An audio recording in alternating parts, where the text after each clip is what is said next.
முதுமை வந்து ஒரு மகிழ்ச்சியற்ற பருவம். முதுமையில் வந்து மரியாதை இருக்காது, சுயமரியாதை இருக்காது அப்படின்னு சொல்லிட்டு மக்கள் நம்பிகிட்டு இருக்காங்க. அதுவும் மக்கள் இப்போ வந்து எல்லாத்துக்குமே நோய் இருக்குது. அப்போ வந்து பெரும்பாலானவங்களுக்கு நோய் இருக்குது. அப்போ முதுமையில் இருக்கிறவங்களுக்கும் ஏதாவது நோய் இருக்குது. அப்புறம் முதுமையில் இருக்கிறவங்க வறுமையிலும் இருக்க வாய்ப்பு இருக்குது. வருமானம் கிடையாது, அவங்க பிள்ளைகளை நம்பி இருப்பாங்க. அப்படி இருக்கும்போது அவங்க ரொம்ப பாதிக்கப்படுவாங்க. அவங்கள வந்து பெரிய சுமையாக எல்லாருமே நினைப்பாங்க. அதனால் முதுமையில் தான் நம்ம பாதுகாப்பாக இருக்கணும். அப்போ தான் வந்து நம்ம முதுமையிலும் மகிழ்ச்சியாக இருக்க முடியும் அப்படின்னு நாம் நிரூபிக்க முடியும். முதுமையில் மகிழ்ச்சியாக இருக்க முடியுங்கிறத நிரூபிக்கணும்.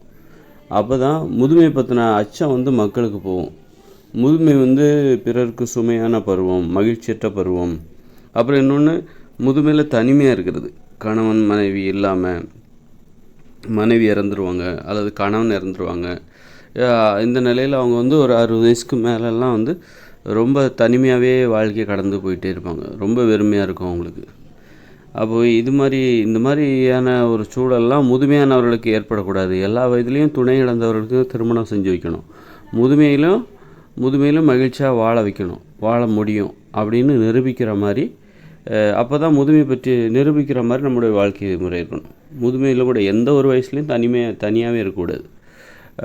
யாருமே நிறைய துணை இழந்திருக்காங்க. அவங்களெல்லாம் ஒன்று சேர்த்து சுயவரம் மாதிரி நிறுத்தி உங்களுக்கு பிடிச்சவங்கள நீங்கள் தேர்ந்தெடுத்து திருமணம் செஞ்சுக்கோங்க. அதுக்கான ஏற்பாடுகளை அரசாங்கம் செய்யணும்.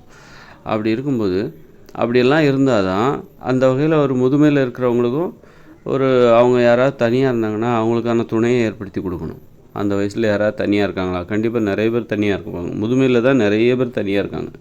ஏன்னா 50-60 வயசுலலாம் யாரும் கல்யாணம் பண்ண விருப்பப்பட மாட்டாங்க, கூச்சப்படுவாங்க. அதற்கு இங்கே வந்து வரவேற்பு கிடையாது. ஒரு 50 வயசுக்கு மேலே போயிடுச்சுனாலே திருமணம் அவ்வளோதான். தனியாக இருந்தால் அப்படியே தொடர்ந்துட வேண்டியதாக வாழ்நாள் முழுதும் அப்படிங்கிற மாதிரியான சூழல் நிலவுது.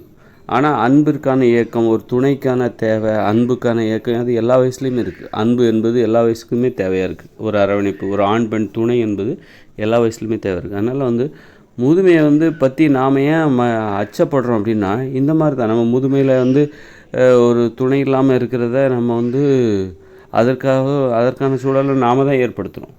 முதுமையில் யாரும் திருமணம் பண்ணக்கூடாது, அதில் முதுமையில் திருமணம் பண்ணுறத யாருமே இங்கே வரவேற்கிறதில்ல. இந்த மாதிரி நாமளே வந்து முதுமை பருவத்தை வந்து ஒரு மோசமான ஒரு சூழ்நிலைக்கு கொண்டு போய் வச்சுருக்கோம். முதுமைனா இப்படி தான் இருக்கணும். முதுமைனா அது ஒரு மோசமான ஒரு பருவமாக நாம் தான் மாற்றி வச்சுருக்கோம்.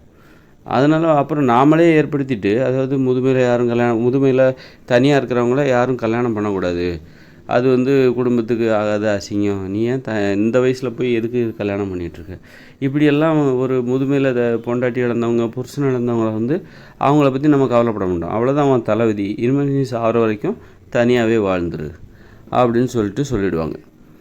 அப்போ முதுமையில் துணையும் பெரும்பாலானவங்களுக்கு இருக்காது. ஏன்னா மனித ஆயுடு இப்போ சராசரியாக 60 வயசுக்கு மேலே போகிறதே பெரிய விஷயமா இருக்குது. 60 வயசு 70 வயசு அதுக்கு மேலே அவ்வளோதான். ஒரு புருஷன் பொண்டாட்டி ஒற்றுமையாக ஒன்றா உயிரோடு வாழ்கிறதுங்கிறது, 2 பேருமே உயிரோடு வாழ்கிறது அப்படிங்கிறது வந்து ரொம்ப அபூர்வமான அரிதான ஒரு நடைமுறையாக இருக்குது. அப்போ அவங்களுக்கு நம்ம திருமணம் செஞ்சு வைக்கிறதுக்கு எந்த ஏற்பாடும் பண்ண போகிறதில்ல. மேலும் அவங்க திருமணம் செய்கிறதுக்கு முதல்ல அவங்க சம்பாத்தியத்தில் இருக்கணும். அதுவும் இல்லை, முதியவர்களானால் அவங்க பிள்ளைகளோட சம்பாத்தியத்தில் இருக்காங்க. ஸோ அவங்க வேலைக்கு போகிறதில்ல, வீட்டிலே இருக்காங்க. இப்படி முதுமை பருவம் என்பதை நம்ம மோசமான பருவமாக நாமளே மாற்றி வைத்திருக்கோம். நீ முதுமையாக இருந்தாலும் சரி, ஒருத்தர் எழுந்து நடக்கிறாரா, வேலை செய்கிறாரா, வீட்டில் சும்மா இருக்க யாரையும் அனுமதிக்கக்கூடாது. இன்னொருத்தரை சார்ந்து இருக்க அனுமதிக்கக்கூடாது. பிள்ளைகளை சார்ந்து கூட அவங்க இருக்கக்கூடாது. சும்மா இருக்கிறதுக்கு எதனா வேலை செய்யலாம்ல அப்படின்னு சொல்லிட்டு அவங்களுக்கு எதனா ஒரு வேலையை ஏற்படுத்தி கொடுக்கணும். அப்போ தான் அது வேலை கஷ்டமாக தான் இருக்கும். அந்த கஷ்டத்தை அனுபவிக்கும் போது தான் அந்த முதுமையிலையும் அவங்க சந்தோஷமாக இருப்பாங்க. முதுமையை காரணம் காட்டி சலுகைகளை எதிர்பார்த்து எந்த வேலைக்கும் போகாமல் வீட்டிலே இருந்தாக்கா அவங்களுக்கு வந்து முதுமை பருவம் என்பது நரகமாக மாறிவிடும். மற்றவங்களுக்கும் சுமையாக மாறிடும். அப்போ யாரும் மதிக்க மாட்டாங்க, யாருக்கும் இவங்க உதவியாகவும் இருக்க முடியாது. இந்த முதியவர்கள் வந்து வேலைக்கு போகாத இந்த முதியவர்கள் பிறரை பொருளாதாரத்திற்காக தனது பிள்ளைகளையோ அல்லது மற்றவங்களையும் சார்ந்திருக்கிற அந்த முதியவர்கள் வந்து சுமையாக தான் இருப்பாங்க. சுமையாகவும் எப்படா இவங்க சாவாங்க, ஏன் அந்த மாதிரி வயசானத்தில் போய் சேராமல் வந்து தொல்லை கொடுக்கும். அந்த மாதிரி தான் யோசிக்கிறேன். அதனால் வந்து முதுமை பருவத்தை வந்து ரொம்ப பாதுகாப்பாக நம்ம பார்க்கணும். அவங்க வந்து மகிழ்ச்சியாக இருக்கணும் அப்படின்னா அவங்கள வந்து நம்ம வந்து கண்டிப்பாக நீங்கள் வேலை செய்யணும். ஒரு 4 மணி நேரமாச்சும் வேலை செய்யணும். அவங்களுக்கான வேலைகளை ஏற்படுத்தி கொடுக்கணும். அதற்கு இங்கே வந்து நிறைய வேலைவாய்ப்புகள்லாம் நிறைய இருக்குது. நம்ம செய்வதற்கு நம்ம கண்டுபிடிக்கணும். அந்த வேலைகளை கண்டுபிடிக்கணும். அப்படி நிறைய வேலை இருக்குது. நிறைய விவசாய நிலம் சும்மா இருக்குது. ஒரு சாலை ஓரம் வந்து மரங்களை நட்டு அதை பராமரிக்க சொல்லலாம். இப்படி ஏகப்பட்ட வேலைகளை நம்ம கண்டுபிடிக்கலாம். விவசாயம் பண்ண சொல்லலாம். விவசாயம்னா இயற்கை விவசாயம், அதாவது எளிமையான விவசாயம். சும்மா நெல் அது மாதிரிலாம் சொல்ல, பழங்கள், மரங்கள், சும்மா ஒரு 4 மணி நேரம் ஒரு பொதுவாக ஒரு பண்ணை நிலத்தை ஏற்படுத்தி அதில் போய் நீங்கள் 4 மணி நேரம் வேலை செஞ்சுட்டு வாங்க. அப்போ அவங்களுக்கு வந்து நாம் யாருக்கும் சுமையாக இல்லை, நம்மளால் யாருக்கும் தொந்தரவு இல்லை அப்படிங்கிற உணர்வு அவங்களுக்கு வரும். அப்போ இந்த மாதிரியெல்லாம் வச்சு தான் அவங்க அப்போ தான் அவங்க ரொம்ப நாள் உயிர் வாழ்வாங்க. முதுமையில் வந்து சும்மா இருந்துட்டோன்னு வச்சுக்கோங்களேன், அப்புறம் அவங்களுக்கு வந்து வாழ்நாள் வந்து ரொம்பவும் மோசமாக போயிடும். நம்ம மற்றவங்களுக்கு சுமையாக இருக்கும், பாரமாக இருக்கும். அந்த நினைப்பே வந்து மற்றவங்க ஏன் நம்மளை வெறுக்கிறாங்க, மற்றவங்க ஏன் நம்மளை புறக்கணிக்கிறாங்க, இந்த மாதிரியான எண்ணங்கள், கருத்துக்கள், மனப்பான்மையை கடைசியில் அவங்களுடைய வாழ்நாளை குறைச்சிரும். நிறைய பேர் பார்த்திங்கன்னா ரிட்டையர்ட் ஆன பிறகு சீக்கிரமாக செத்து போயிடுவாங்க. காரணம் என்னென்னா அவ்வளோ நாள் வேலை பார்த்துட்டு திடீர்னால உட்காந்து ஒன்றும் செய்யாமல் சும்மாவே இருக்கும்போது பொழுதை வந்து போக்குறது, தினமும் போக்குறது. இன்னைய பொழுதை போக்கணும், அடுத்த நாள் இப்படியே போயிட்டே இருக்கும். ஃபுல்லாக லீவு தான் அவங்களுக்கு. அப்போ வாழ்க்கையே பொறிச்சிடும். சீக்கிரமாக போய் சேர்ந்துடலான்னு கூட தோணும். அந்த மாதிரி தான் சீக்கிரமாக இறந்து போயிடுவாங்க. அதனால் வந்து மனித ஆயுளை அதிகப்படுத்தணுன்னா வாழ்நாள் முழுதும் வேலை செய்யணும். முதுமை காரணம் காட்டி யாரையும் வேலை செய்யாமல் இருக்கக்கூடாது. இதெல்லாம் கட்டாய சட்டம் போடணும். கட்டாய சட்டம் போட்டு மக்களை வந்து வேலை செய்ய வைக்கணும். நீ முதுமை காரணம் காட்டி யாருமே, அதாவது ஒரு நாள் நடக்க முடியுதா, குனிஞ்சு நிமிர்ந்து ஏதாவது வேலை செய்ய முடியுதா, நீ சும்மாவே இருக்கக்கூடாது. கண்டிப்பாக ஒரு வேலை நேரம் வேணால் குறைவாக இருக்கலாமே தவிர வேலை செய்யாமல் இருக்கக்கூடாது. அப்படி முதுமையில் வந்து அவங்கள வந்து நம்ம வந்து வேலை செய்ய வைக்கணும். அப்புறம் வந்து தனியாக இருக்க விடக்கூடாது. துணை இழந்தாங்கன்னா அவங்களுக்கு ஒரு துணையை ஏற்பாடு பண்ணி கொடுக்கணும். திருமணம் செஞ்சு வைக்கணும். பொருளாதாரத்தில் பிறரை எதிர்பார்க்காம சுயமாக நிற்கணும். அரசாங்கமும் உதவி செய்யணும். வீடு வந்து அரசாங்கமே கொடுத்துடணும். ஒரு 8 வயசுக்கு மேலே உள்ள எல்லாருக்குமே வீடு கொடுத்துடணும். இப்போ என்னென்னா முதுமையில் இருக்கிறவங்களுக்கு வீடும் இல்லை, பணமும் இல்லை, துணையும் இல்லை, வேலையும் இல்லை. இப்படி ஒரு மோசமான ஒரு வாழ்க்கை முறைக்கு அவங்கள வந்து கொண்டு போகும்போது தான் ரொம்பவும் பாதிக்கப்படுறாங்க. அப்போ தான் முதுமை பற்றின அச்சமே நமக்கு வருது. முதுமைன்னா இவ்வளோ மோசமாக இருக்கும் பொழுது அந்த அச்சத்தை நாம் தான் ஏற்படுத்தி வச்சுருக்கோம். அப்படி ஒரு சூழலை நாம் தான் ஏற்படுத்தி வச்சுருக்கோம். முதுமை வந்து ஒரு மோசமான ஒரு பருவமாக நாம் தான் ஏற்படுத்தி வச்சுருக்கோம். அது வந்து ஒரு மகிழ்ச்சியான பருவமாக மாற்றணுன்னா அதையும் நாம் தான் செய்யணும். அதனால் முதுமையை பற்றின அச்சத்தை போக்கணுன்னா முதுமையில் யாரும் தனியாக இருக்கக்கூடாது, வேலை இல்லாமல் இருக்கக்கூடாது, இருப்பிடம் இல்லாமல் இருக்கக்கூடாது, வீடு இல்லாமல் இருக்கக்கூடாது, பணம் இல்லாமல் இருக்கக்கூடாது, துணை இல்லாமல் இருக்கக்கூடாது. இவ்வளோத்தையும் செஞ்சிட்டாக்கா முதுமையை பற்றி நம்ம பயப்பட வேண்டிய அவசியமே இல்லை. அதிக நாள் வாழணும்னு ஆசைப்படுவாங்க. இந்த அரசாங்கம் வந்து எல்லா மக்களையும் பாதுகாக்கணும், அதில் முதியோர்களையும் சேர்த்து ரொம்ப பாதுகாக்கணும். அதாவது இந்த உலகத்தில் பிறக்கிற எல்லாத்துக்கும் அந்தந்த நாட்டு அரசாங்கம் வந்து 8 வயசுக்கு மேலே ஆயிடுச்சுன்னா அவங்களுக்கு தனி வீடு, அது அவங்க அந்த குடும்பத்தினர் அருகிலே. ஒரு குடும்பம்னா இப்படி தான் இருக்கும். அந்த மாதிரி குடும்பம் ரெடிமேடாக கட்டி வச்சிடணும். ஒரு குடும்பத்தில் இத்தனை வீடு இருக்கும், எடுத்துக்கோங்க. உங்களுக்கு எந்த வீடு பிடிக்குமோ நீங்கள் எடுத்துக்கலாம். எந்த குடும்பம், நீங்கள் ஒரு குடும்பமாக உங்கள் குடும்பத்தில் 3 பேர் இருக்கீங்களா, 3 பேர் கொண்ட குடும்ப அமைப்பு வீடுகள் இருக்கணும். 3 பேர் கொண்ட குடும்பம் அப்படின்னா அங்கே 3 வீடுகள் கொண்ட குடும்ப அமைப்பு கட்டிடம் ரெடிமேடாகவே இருக்கணும். அந்த கட்டிடத்தை நீங்கள் எடுத்துக்கோங்க. இல்லை எங்கள் குடும்பத்தில் இப்போ 4 பேர் இருக்காங்க, அப்போ 4 வீடுகள் கொண்ட குடும்ப அமைப்பு கட்டிடம் எங்கே இருக்குதோ அங்கே போய் நீங்கள் எடுத்துக்கோங்க அப்படி சொல்லணும். கூட்டு குடும்ப அமைப்பு அதற்கான வாய்ப்பு இங்கே இருக்குதா, கூட்டு குடும்பமாகவும் வாழ வைக்கணும். அதற்கு யாராவது தயாராக இருந்தால் அதையும் நம்ம ஊக்குவிக்கணும். அப்போது ஒரு கூட்டு குடும்பமாக இருக்கிற கட்டிடங்கள் அது எங்கள் தந்தை வழி கூட்டு குடும்பம் தான், தந்தை வழி சமூகம் இது. அதனால் அது வந்து தந்தை வழி உறவுகள், அது செயற்கையானது தான். ஒரு கூட்டு குடும்ப அமைப்பு வந்து தந்தை வழி உறவு முறையை அடிப்படையாக கொண்டு இந்த இயந்திர அறிவியல் உருவாக்கப்பட வேண்டும். அது செயற்கையானது. ஆனால் செயற்கையானது தான் தற்போதுள்ள இயந்திர அறிவியல் உலக வாழ்க்கை முறை. தாய் வழி சமூகத்தை அடிப்படையாக கொண்டு கூட்டு குடும்பத்தை இந்த இயந்திர அறிவியல் உலகில் ஏற்படுத்தக்கூடாது. தந்தை வழி சமூகம்னா எப்படின்னாக்கா, ஒரு ஆண் இருக்கார், அவர் தனது பெண் திருமணமாகி கணவன் வீட்டுக்கு போயிடணும். அப்புறம் ஆண்கள் அவங்க அப்பா அம்மா வீட்டிலே இருக்கணும். ஆண்கள்லாம் அவங்க அப்பா அம்மா வீட்டில் இருக்கணும், அவங்க பிறந்த வீட்டில் இருக்கணும். பெண் திருமணமாகி தனது கணவன் வீட்டுக்கு போயிடணும். இப்போ இதுதான் தந்தை வழி சமூக கூட்டு குடும்ப அமைப்பு முறை. அப்படி ஒரு கூட்டு குடும்பம் இருப்பதற்கு நாங்கள் ஆசைப்படுறோம் அப்படின்னா, அவங்களுக்கும் இங்கே கூட்டு குடும்ப அமைப்பு கட்டிடம் ரெடியாகவே இருக்கணும். இந்த ஹவுசிங் போர்டெலாம் இருக்கலாம், அது மாதிரி கூட்டு குடும்ப கட்டிடம் அங்கே 8 குடும்பங்கள் இருக்கும். அல்லது நீங்கள் எத்தனை பேர் இருக்கீங்க? இல்லை 4 குடும்பம் தான் இருக்குது இங்கே. ஏன்னா நிறைய வேலை நிமித்தமாக ஒவ்வொருத்தரும் இடம்பெயர்றாங்க, நாடோடிகளாக இருக்காங்க, ஊர் விட்டு ஊர் போகிறாங்க, நாடு விட்டு நாடு போகிறாங்க. அதனால் ஒரு குடும்பத்தை பாதுகாக்கிறதே பெரிய விஷயமா இருக்குது. கூட்டு குடும்பமாக வாழ்வதற்கு இங்கே வாய்ப்புகள் குறைவாக இருக்குது. இருந்தாலும் அதற்கான வாய்ப்புகள் தேவைப்படுறவங்களுக்கு நம்ம ரெடிமேடாகவே வீடுகளை, அதற்கான கூட்டு குடும்ப அமைப்புகளை கட்டி அந்த மாதிரி ஒரு அமைப்பு கொண்ட வீடுகளை கட்டி அவங்களுக்கு கொடுக்கணும். ரெடிமேடாகவே இருக்கணும். நீ அந்த கட்டடத்தை எடுத்துக்கோ, நீ அந்த கூட்டு குடும்ப அமைப்பை நீ எடுத்துக்கலாம், உனக்கு சேங்ஷன் பண்ணிட்டாங்க. அது மாதிரி நீ அந்த மாதிரி ரெடிமேடாகவே இங்கே கட்டப்பட்டிருக்கணும். ஒரு குடும்பமாக எங்கள் வீட்டில் நாங்கள் இப்போ தான் திருமணம் செஞ்சுருக்கோம், நாங்கள் கணவன் மனைவி, நாங்கள் ஒரு குடும்பமாக இருக்கணும்னு நினைக்கிறோம். கூட்டு குடும்பமாக இருக்க வாய்ப்பில்லை, வேலைக்காக நாங்கள் ஊர் விட்டு ஊர் வந்துட்டோம். சரி, அப்போ அங்கே ஒரு 2 வீடு இருக்கிற மாதிரியான, அதாவது 2 வீடு இல்லை, ஒரு 3 வீடு அதில் இருக்கும். 2 பேர் கணவன் மனைவிக்கு 3 வீடு கொண்ட ஒரு குடும்ப அமைப்பு வீடு. ஏன்னா கணவன் வீட்டுக்குள்ளே மனைவி போகக்கூடாது, மனைவி வீட்டுக்குள்ளே கணவன் போகக்கூடாது.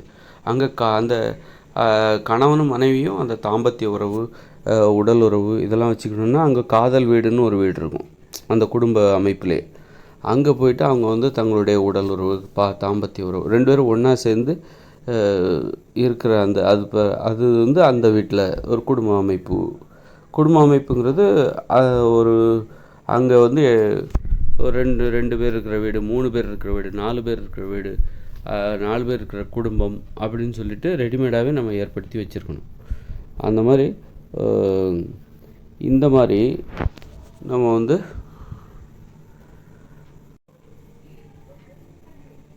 இந்த மாதிரி வீடுகளே நம்ம ரெடிமேடாகவே ஏற்படுத்தி நிறைய உருவாக்கி வச்சு, நீங்கள் அந்த வீடு எடுத்துக்கோ, இப்போ ஊர் விட்டு போகிறோங்க அப்படின்னா இது காலி பண்ணிடுறேன். ஏன்னா வீடுகள் எல்லாமே அரசாங்கத்துக்கு சொந்தம். அதனால் யாரும் அவங்கவுங்களுக்குன்னு சொல்லி இது என்னுடைய வீடு அப்படின்னு உரிமை கொண்டாட முடியாது. அரசாங்கத்துக்கு சொந்தம். உனக்கு தேவையான வீடு இங்கே இருக்குது. இப்போ நீ வேலை ட்ரான்ஸ்ஃபர் ஆகிறோம், நாங்கள் சென்னைக்கு போகிறோம் அப்படின்னா, சென்னையில் இது மாதிரி வீடு இருக்கும், எடுத்துக்கோங்க. நீங்கள் வேலை செய்கிற இடத்து பக்கத்தில் வீடு இருக்கும்.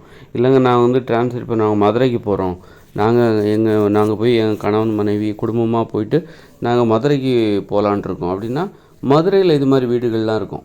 ஒரு குடும்ப அமைப்பு கட்டிடங்கள். உங்களுக்கு குடும்ப அமைப்பு வேணுமா, கூட்டு குடும்ப அமைப்பு வேணுமா? கூட்டு குடும்பத்திற்குள்ளே அந்த குடும்பங்கள் தனித்தனியாக இருக்கும். இல்லைங்க நான் கூட்டு குடும்பமாக இருக்க வாய்ப்பு இல்லை, வெறும் குடும்ப அமைப்பு கட்டிடங்களே எங்களுக்கு போதும், 3 பேர் அப்படின்னு 3 பேர் இருக்கிறோம், நான், எங்கள் மனைவி, எங்கள் பிள்ளை ஒரு பிள்ளை அப்படின்போது, பிள்ளைக்கு 8 வயசு ஆகுது அப்படின்னா, அப்போ அவனுக்கு ஒரு கட்டிடம், அவனுக்கு ஒரு வீடு. அப்போது அவங்களுக்கு ஒரு குடும்ப அமைப்பு வீட்டை குடும்ப அமைப்பு கட்டிடங்களை கொடுக்கும்போது, குடும்ப அமைப்பு வளாகம் அதில் கணவனுக்கு ஒரு வீடு, மனைவிக்கு ஒரு வீடு, பிள்ளை 8 வயசுக்கு மேற்பட்ட பிள்ளைக்கு ஒரு வீடு, அப்புறம் கணவன் மனைவியும் காதல் செய்வதற்கென ஒரு வீடு. ஏன்னா ஒருத்தர் வீட்டுக்குள்ளே இன்னொருத்தர் போகக்கூடாது. அப்படிங்கும்போது கணவன் மனைவியும் காதல் செய்வதற்கென, உடல் உறவு, தாம்பத்திய உறவை மேற்கொள்வதற்கென ஒரு வீடு. இப்படி வீடுகளை இலவசமாகவே கவர்மெண்ட் கொடுத்துடணும். அதே நேரத்தில் யாரும் சொந்தமாக வீடு கட்டக்கூடாது. அப்படி இருக்கும்போது நம்ம எங்கே வேணாலும் இடம்பெயர்ந்துக்கலாம். ஏன்னா எல்லா இடத்துலையும் ஒவ்வொரு ஊர்லேயும் ரெடிமேடாக வீடு கட்டி வச்சுருவாங்க. இல்லைங்க இந்த ஊரில் ரெடிமேடாக வீடு யாரும் காலியாக இல்லை, எல்லாருமே குடியிருக்காங்க அப்படின்னா, அப்போ அரசாங்கம் யாருக்காவது தேவைப்படுதுன்னா அரசாங்கம் புதுசாக கட்டி கொடுக்கணும். இந்த மாதிரி தான் ஒரு இருப்பிடத்தை இந்த இயந்திர அறிவியல் உலகில் மக்களுக்கு இலவச கட்டணம் இல்லாமல் வழங்கணும். யாரும் சொந்தமாக வீடு கட்டக்கூடாது, சொந்தமாக நிலம் வாங்கக்கூடாது. அப்படி ஒரு கனவுகளே இருக்கக்கூடாது. நிலம் வாங்கணும், வீடு கட்டணும், இந்த மாதிரியெல்லாம் வாழ்க்கை சுமையாயிடும். மனித வாழ்க்கை ரொம்ப கஷ்டம் போலுங்க அப்படிங்கிற மாதிரி ஆகிடும். மனித வாழ்க்கை ரொம்ப கஷ்டம் போலுங்க அப்படின்ற மாதிரி இருக்கும். அதனால் யாரும் சொந்தமாக நிலம் வாங்கக்கூடாது, வீடு வாங்கக்கூடாது. எல்லாமே அந்த மாதிரி ஒரு அமைப்பு இங்கே இருக்கணும்.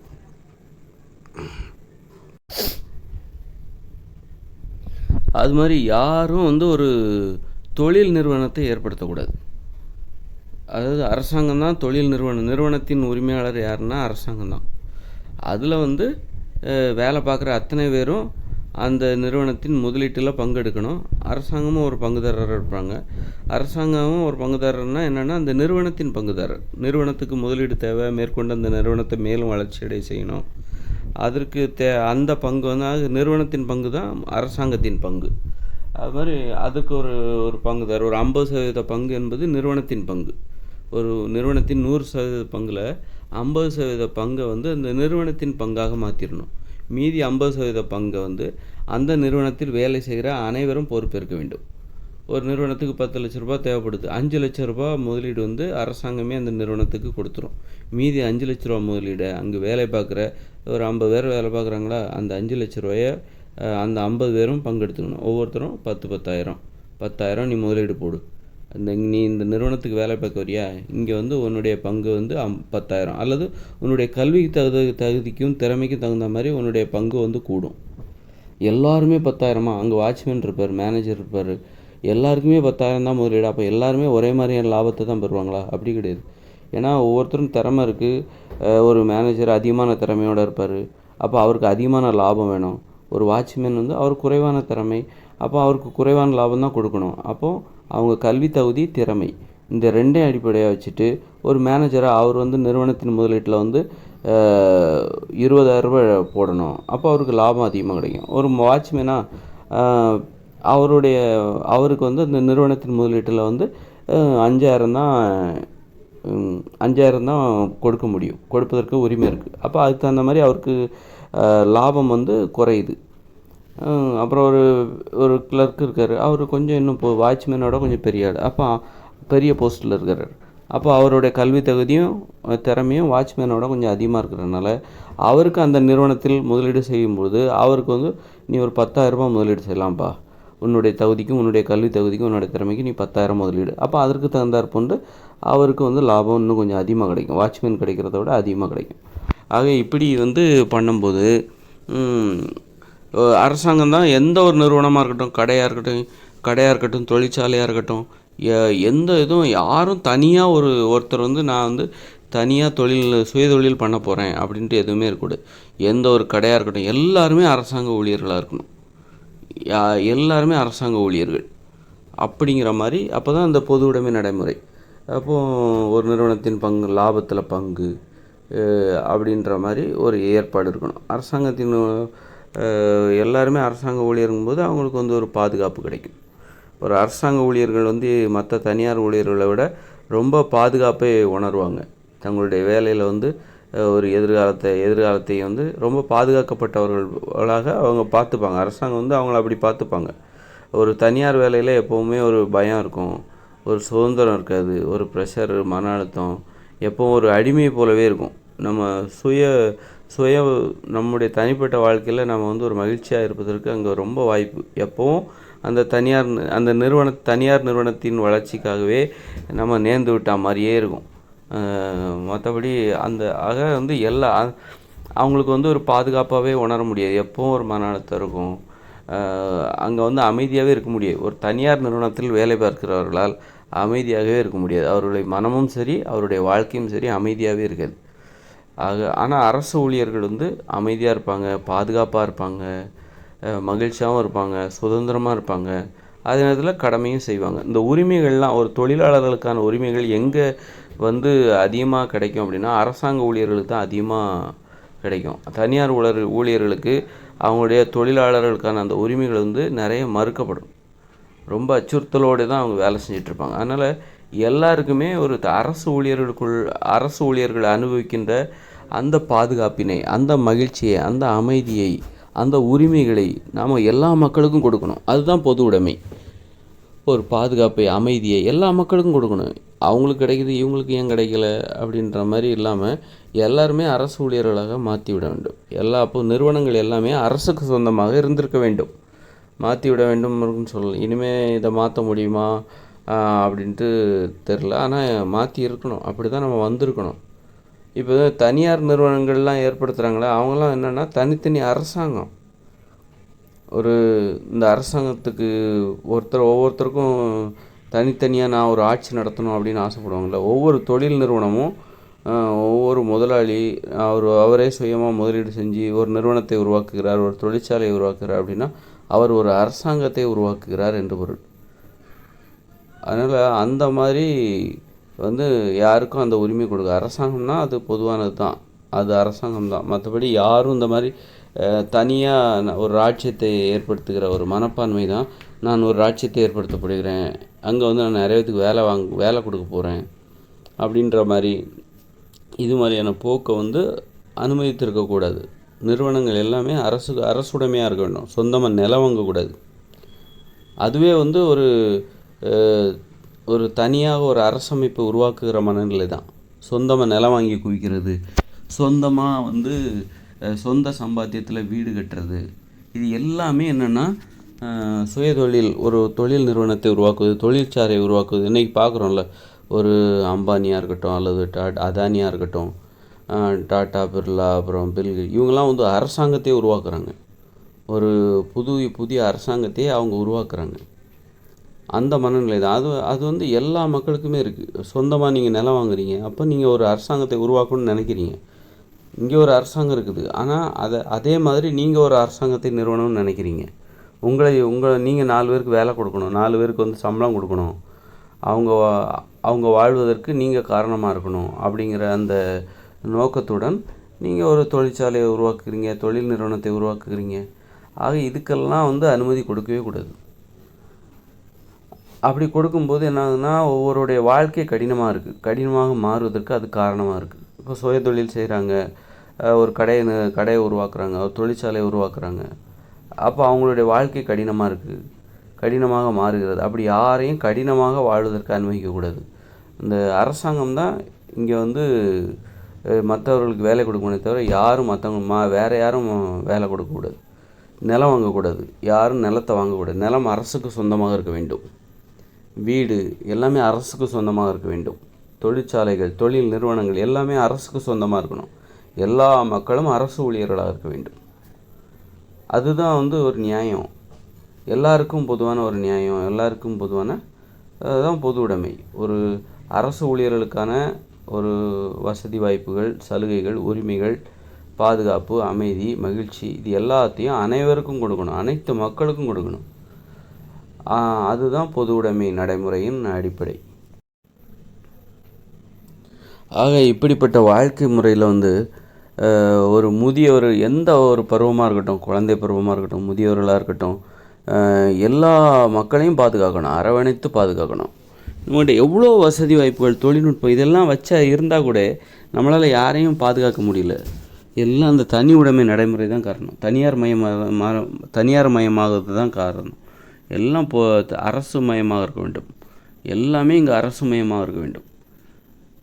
இப்படிலாம் இருந்தால் தான் எந்த ஒரு பருவத்திலையும், குழந்தை பருவமாக அதற்கான பாதுகாப்பை, அந்த குழந்தை பருவத்திற்கான பாதுகாப்பை அரசு கொடுக்கணும். ஒரு படித்து முடிக்கிற வரைக்கும் அவங்களுக்கு சம்பளம் கொடுக்கணும், ஊதியம் கொடுக்கணும். சரி, அப்போ அந்த காசை வாங்கி கெட்டு போயிட மாட்டாங்களா? மது வாங்கி குடித்து கெட்டு போயிட பண்ணுவாங்களா? அப்படின்னா மது கடையை மூடிடுங்க. புகைப்பிடிக்கிறதெல்லாம் ஏன் விற்பனை செய்கிறீங்க? அந்த மாதிரி நம்ம தடைகளை ஏற்படுத்தணும். போதை உணவுகளை உடம்புக்கு நோயை ஏற்படுத்துகிற உணவுகளை நிரந்தரமாக தடை செய்யணும். மக்கள் இங்கே சாப்பிட்றாங்கன்னா அந்த உணவு ஆரோக்கியத்தை கொடுக்கணும். அது அப்படின்னா மட்டும்தான் அதை அனுமதிக்கணும். சாக்லேட்டு, முட்டாய் இதெல்லாம் ஏன் அனுமதி கொடுக்குறீங்க? அதை நிறுத்தினா மக்கள் நல்ல உணவுகள் நிறைய உற்பத்தி செஞ்சு விற்பனை செய்வாங்க.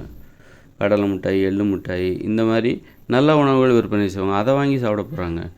அப்போ பயமே இல்லை, எதையும் நீ வாங்கி சாப்பிட்லாம். ஏன்னா எல்லாமே உனக்கு நோய்களை வரவைக்க, எல்லா உணவுமே உனக்கு ஆரோக்கியத்தை தான் கொடுக்கும் அப்படிங்கிற மாதிரி இது. ஆக எல்லா பருவத்தினரும் இங்கு மகிழ்ச்சியாக வாழ வேண்டும். அது முதியவர்களையும் பாதுகாக்கணும், அவங்களுக்கு வேலை கொடுக்கணும். அப்போ முதுமை பருவம் என்பது மோசமான பருவம் இல்லை. முதுமை பற்றின அச்சம் வருவதற்கு காரணம் இந்த அரசாங்கம் தான் காரணம். பொறுப்பற்ற அரசாங்கம் தான் காரணம், பொறுப்பற்ற மக்கள் தான் காரணம். மற்றபடி முதுமை காரணம் அல்ல. முதுமை பற்றிய அச்சத்திற்கு முதுமை காரணம் அல்ல. எல்லா பருவத்தையும் நம்ம ஒரு குழந்தை பிறந்தா கூட அச்சமாக தான் இருக்குது. குழந்தை பிறந்துச்சுன்னா என்ன பண்ண போகிறோமோ அப்படின்ட்டு, அதை எப்படி வளர்க்க போகிறோமோ, அதோட படிப்பு செலவை எப்படி ஏற்க போகிறோமோ. ஆக எல்லா வாழ்க்கையே அச்சமாகி போச்சு, பீதி ஏற்படுத்துது. ஆனால் நம்ம எல்லா வசதி தொழில்நுட்பம் எல்லாமே இருக்குது. இது எல்லாமே ஒரு குறிப்பிட்ட காலகட்டம் தான். இந்த 2040 முடிஞ்சுது.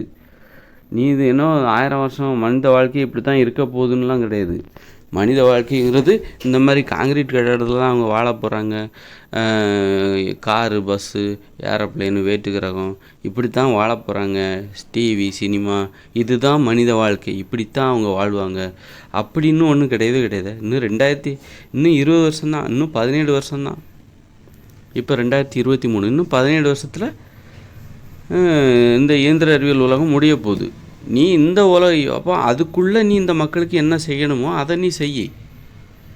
இல்லை முடியாது, என்கிட்ட பட்ஜெட் இல்லை, இப்படி சொல்கிறதுனால அப்போ மனிதர்களால் முடியாது எதுவும் இல்லைன்னு வேற சொல்கிறீங்க.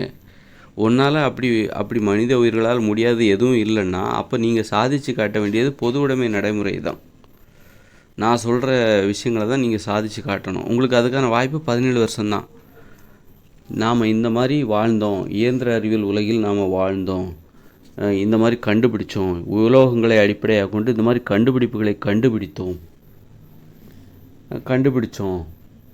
அப்போ எல்லா மக்களுக்கும் அரசாங்கம் வேலை கொடுத்தது. படிக்கிற வரை படிப்பு, பள்ளி, கல்லூரி அப்படின்லாம் அமைப்புகள், கட்டிடங்கள் இருந்தது, ஒரு அமைப்பு இருந்தது. கல்வியை கற்றுக் கொடுப்பதற்கு ஆசிரியர்கள் இருந்தார்கள். படிக்கிற வரைக்கும், படித்து முடித்து வேலைக்கு போகிற வரைக்கும் அரசாங்கம் சம்பளம் கொடுத்தது அப்படின்னு பெருமையாக சொல்லலாம். வயசானவங்களுக்கு யாரும் துணை இல்லாமல் இல்லை, எல்லாரும் மகிழ்ச்சியாக வாழ்ந்துறாங்க அப்படி நீ சொல்லணும். ஏன்னா அதற்கு உனக்கு அப்படி ஒரு பெருமையாக நினைவு கூறுவதற்கு ஏன் உன்னால் அந்த மாதிரியான வேலைகளை செய்ய முடியல? ஏன் சுயநலமாக இருக்க? நீ என்ன தான் சொத்து சேர்த்தாலும் இன்றைக்கி 1000 கோடி, ஒவ்வொருத்தரும் நிறைய பணக்காரங்க 100 கோடி 1000 கோடி சேர்த்து வச்சுருக்கான். இன்னும் 17 வருஷத்துக்கு அப்புறம் அந்த பணம் ஒன்றும் பயன்படாது, அதுக்கு மதிப்பே இருக்காது. நீ எல்லாம் விவசாயம் தான் பண்ண போகிற. இங்கே எவ்வளோ கோடீஸ்வரம் இருக்கான், எல்லாம் பணத்தை பதுக்கி வச்சுருக்கான். எதுக்கு பதுக்கி வச்சுருக்க? ஏன் நிரந்தரமாக இந்த இயந்திர அறிவியல் உலகம் இருக்க போதா? இப்படியே தான் மனித உயிர்கள் வாழ்வாங்க நீ நினச்சிக்கிட்டு இருக்கியா? இங்கே எவ்வளோ பேர் அவஸ்தைப்பட்டுக்கிட்டு இருக்காங்க. இது ஒரு சுகமான சிறைச்சாலைக்குள்ளே இந்த மாதிரி சொகுசு. இந்த உலகமே ஒரு சிறைச்சாலை மாதிரி இருக்குது. இயந்திர அறிவியல் உலகம் என்பது ஒரு சிறைச்சாலை.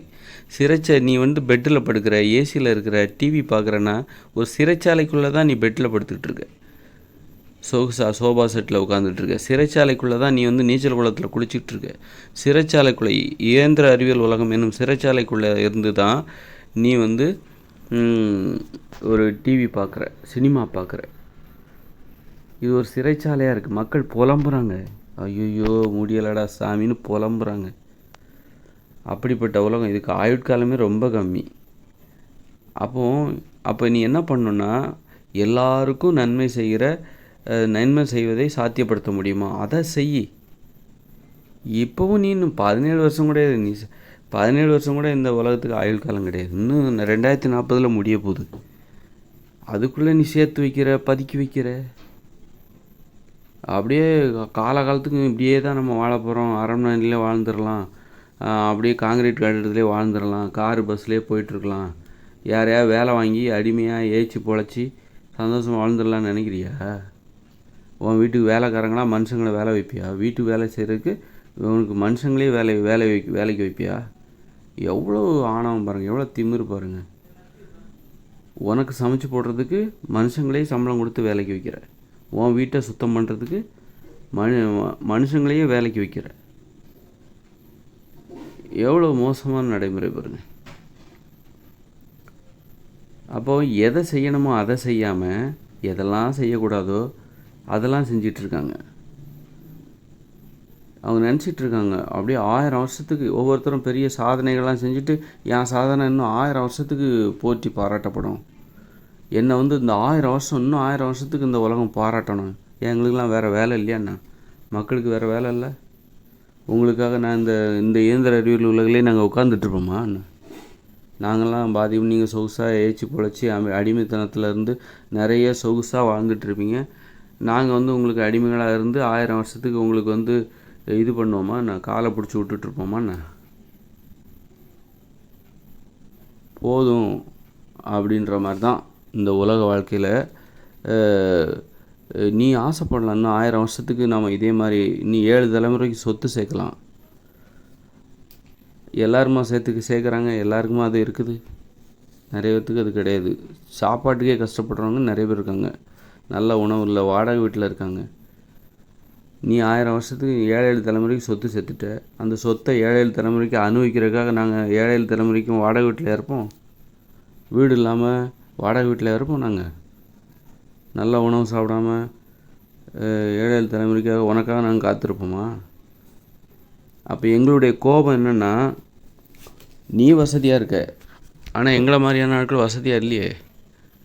எங்களை மாதிரியான ஆட்கள் அடிப்படை உரிமைகளை கூட பெற முடியாமல் அவஸ்தைப்படுறோமே, கஷ்டப்படுறோமே. அப்போ எங்களுடைய கோபம் என்ன பண்ண போகுது? எங்களுடைய கோபந்தான், எங்களை மாதிரியான ஆட்களுடைய கோபந்தான் இந்த இயந்திர அறிவியல் உலகம் முடிய போகிறதுக்கு காரணம். இந்த 2040 முடிச்சு வைக்கிறோம் நாங்கள். இப்போ எனக்கு ஏன் அந்த கோபம் வருது? இப்போ நான் ஏன் மனித நிலைக்குள்ளே புகுந்தேன், அந்த மனித நிலையை அடைஞ்சேன் அப்படின்னா எனக்கு அந்த கோபந்தான் காரணம். அந்த கோபந்தான் காரணம். ஏன்னா இங்கே இதுக்கு ஒரு முற்றுப்புள்ளி வைக்கணும். இந்த மனித உயிர்களின் அட்டூழியத்திற்கும் அட்டகாசத்துக்கும் ஒரு முற்றுப்புள்ளி வைக்கணும். இங்கே ஒரு நியாயம், நீதி, நேர்மை எல்லாம் பொதுவாக இல்லை. உரிமைகள் பொதுவாக இல்லை. இங்கே ஏமாற்றப்படுகிறார்கள். இதற்கெல்லாம் ஒரு விடிவு பிறக்கணும் அப்படின்னு சொல்லிட்டு கோடிக்கணக்கான பேர் புலம்புறாங்க. அந்த புலம்பல்களின் தீர்வு தான் நான் உங்களுக்கு ஒரு உண்மையை சொல்கிறேன். நான் மனித நிலை அடைகிறேன், மனித நிலையில் முழுமை அடைகிறேன். இந்த உலகம், நான் உங்களுக்கு ஒரு நற்செய்தியை சொல்கிறேன். 2040 இந்த இயந்திர அறிவியல் உலகம் முடிய போகுது. நான் சொல்லலைனாலும் அது நடந்து தான் தீரும். நான் சொன்னால் தான் அது நடக்கும். நான் அதற்கான செயல்களை செஞ்சால் தான் நீங்கள் அந்த உலகத்துக்கு போக முடியும்னு கிடையாது. வயசாகிற மாதிரி தான். யார் என்ன பண்ணாலும் சரி, என்ன பண்ணலன்னாலும் சரி, பொழுது விடிஞ்சாகும், அப்புறம் இரவு வரும், பகல் வரும், மறுநாள் வரும், அடுத்த நாள் வரும், வந்துக்கிட்டே இருக்கிற மாதிரி ஒருத்தர் பிறக்கிறாருன்னா அவருக்கு வயசாகிட்டே இருக்கும். அப்புறம் வயசாகி இறந்து போவார். பிறப்பும் இருப்பும் வந்துக்கிட்டே இருக்கும். யாரும் இதை தடுக்க முடியாது. அது மாதிரி 2040 இந்த இயந்திர அறிவியல் உலகம் முடிய போகுதுங்கிறது யாரும் தடுக்க முடியாது. ஆனால் அதே நேரத்தில் நான் அந்த மனித நிலை அடைஞ்சேன் அப்படிங்கிறதுக்கான காரணம் என்னென்னா, எனக்குள்ளே இருக்கிற அந்த கோபம். சும்மா ஏதோ சும்மா எனக்கு ஏன் அந்த தகுதி கிடைக்குது, அந்த நிலை எனக்கு ஏன் கிடைக்குது அப்படின்னா, எனது உணர்வுகள் அப்படி இருக்குது. அற்புதமாக இருக்குது. எனது உணர்வுகளில் அந்த பொதுநலன் இருக்கிறது. உலகம் முழுக்க இருக்கிற அத்தனை பேரும் அவர்களுக்கான அடிப்படை உரிமைகளை பெற வேண்டும், அத்தனை பேரும் நல்லா இருக்கணும்னு நினைக்கிற அந்த பொதுநலன் எனக்குள்ளே இருந்தது. இங்கே கஷ்டப்படுறவங்கள பார்த்து நான் ரொம்ப கவலைப்பட்டிருக்கேன். அதனால தான் நான் என்னால் அந்த மனித நிலையில் முழுமையடைய போகுது. இந்த உலகத்தின் கடைசி மனிதன் நான் தான். இந்த இயந்திர அறிவியல் உலகின் கடைசி மனிதனும் நான் தான். அப்புறம் 2040 பிறகு வரப்போகிற இயற்கையோடு இணைந்த அந்த உலகத்தின் மனித வாழ்க்கையின் முதல் மனிதனும் நான் தான். அது அந்த தகுதி, அந்த தகுதி எனக்கு சும்மா வரல. எனக்கு அந்த தகுதி இருந்தது. அந்த உலகத்தை பற்றி நான் கவலைப்பட்டேன், உணர்வுபூர்வமாக கவலைப்பட்டேன். அதனால் இல்லை, நான் கவலைப்படலைன்னா அந்த தகுதி வேறு யாருக்காவது கிடச்சிருக்கும். வேறு யார் அப்படின்னு இயற்கை யாருக்கு இந்த தகுதியை கொடுக்கலாம், இந்த மனித நிலையில் முழுமையடைகிற அந்த தகுதி, அந்த பெருமை யாருக்கு கொடுக்கலாம் அப்படின்னா அது தேடி இருக்கும், அந்த இயற்கை தேடி இருக்கும். அப்படிங்கும்போது அது எனக்கு கிடச்சிருக்கு. அந்த தகுதி இவங்கிட்ட இருக்குது. அதனால் இவனுக்கு அந்த தகுதியை கொடுக்கலாம். இல்லை எனக்கு இல்லை அப்படின்னா அப்போ வேறு யாருக்கா கொடுங்க. சரி, எனக்கு அந்த தகுதி என்னென்னா, அந்த அளவுக்கு நான் ரொம்பவும் இந்த மனித இனத்தை பற்றி கவலைப்பட்டிருக்கேன். இதனை இதற்கு எது தீர்வு கிடைக்காதா? மனித இனம் கஷ்டப்படுறது. இப்போ பெரிய பெரிய தலைவர்கள்லாம் கஷ்டப்படுவாங்களே, அவங்க ஒரு புரட்சி செய்கிறாங்க, அப்போ அவங்களுக்கு ஒரு கவலை இருக்குதுல்ல, அதனால தானே அவங்க அப்படி கஷ்டப்படுறாங்க. அதே மாதிரி எனக்கும் ஒரு கவலைகள் இருந்தது. அது இன்னும் அதிகமானது, அவங்களுடைய கவலையோட இன்னும் அதிகமானது. அந்த அளவுக்கு நான் கவலைப்பட்டிருக்கேன். ரொம்ப இந்த மக்களின் அடிப்படை பிரச்சனைகள் என்ன, அவங்களுடைய பிரச்சனை என்ன, ஆழம், கடல் கடியில் போய் ஆராய்ச்சி பண்ணுற மாதிரி தான் அது. ரொம்பவும் அழுத்தம். நீங்கள் கடல் கடியில் போனீங்கன்னா உங்களுக்கு அவ்வளோ அழுத்தம் இருக்கும். எல்லாராலையும் போக முடியாது. கடல் கடியில் போகிறவங்களுக்கு அவ்வளோ அழுத்தம் இருக்கும். அதே மாதிரியான அழுத்தத்தை நான் உணர்ந்திருக்கிறேன். எல்லாராலையும் அந்த அழுத்தத்தை எதிர்கொள்ள முடியாது. அப்போ படிப்படியாக தீர்வு கிடைக்கும்போது நான் கடலின் மேல் மட்டத்திற்கு வருகிறேன். ஆனால் கடலின் ஆழத்திற்கு, அந்த வாழ்வின் ஆழத்திற்கு நான் சென்று அந்த மனித இனத்தின் பிரச்சனைகளை பற்றி ஆராயும் பொழுது நான் என் அனுபவங்களை மக்களுக்கு சொல்லுகின்ற விழிப்புணர்வும் இல்லாமல் அறியாமையில் நான் வாழ்ந்து கொண்டிருந்திருக்கிறேன். மற்றபடி எனக்கு இந்த மனித இனத்தை பற்றிய கவலை, அப்புறம் அதுக்கான தீர்வை தேடி எனது ஆழ் மனசு அதைத்தான் தேடிட்டுருக்கு. ஆனால் நான் வெளியில் பிழைப்பை தேடி ஓடிட்டுருக்கேன். என்னுடைய உள்ளுணர்வு வேறு இந்த மனித இனத்தை பற்றி ரொம்ப கவலைப்பட்டுட்டு இருக்குது. ஆனால் நான் வெளியில் பிழைப்பை தேடி போயிட்டுருக்கேன். அப்புறம்தான் ஒரு கட்டத்தில் எனது உள்ளுணர்வோடு நான் என்னை தொடர்பு ஏற்படுத்தி கொள்கிறேன். ஆனால் அந்த நேரத்தில் நான் கடல் கடியில் இருந்து அந்த அழுத்தத்திலிருந்து பல தீர்வுகளை கண்டுபிடித்து இப்போ நான் மேல் மட்டத்துக்கு வந்துக்கிட்டேன். இப்போ நான் அந்த அழுத்தத்தை அனுபவிக்கலை. ஒரு பயங்கரமான அழுத்தத்தை அனுபவித்த நான் கடந்த காலங்களில் இப்பொழுது அதே போன்ற அழுத்தத்தை நான் அனுபவிக்கவில்லை. அந்த அழுத்தத்தில் நான் பேசியிருந்தால் அந்த அழுத்தத்தை, ஒரு கடல் கடியில் இருக்கிற அழுத்தத்தை உணரும்போது நான் எனது அனுபவங்களை பேசியிருந்தால் அது வேறு மாதிரியாக இருந்திருக்கும். அதை இன்றைக்கி அந்த அழுத்தத்தை நான் இன்றைக்கி என்னால் உணர முடியல. அந்த அழுத்தத்தின் போது எனக்கு ஏற்பட்ட மனநிலை இன்றைக்கி எனக்கு அந்நியமாக தெரிகிறது. எனக்கே அது அந்நியமாக தெரிகிறது. வேறொரு உலகத்தில் நான் வாழ்ந்த அனுபவத்தை அது கொடுக்கிறது.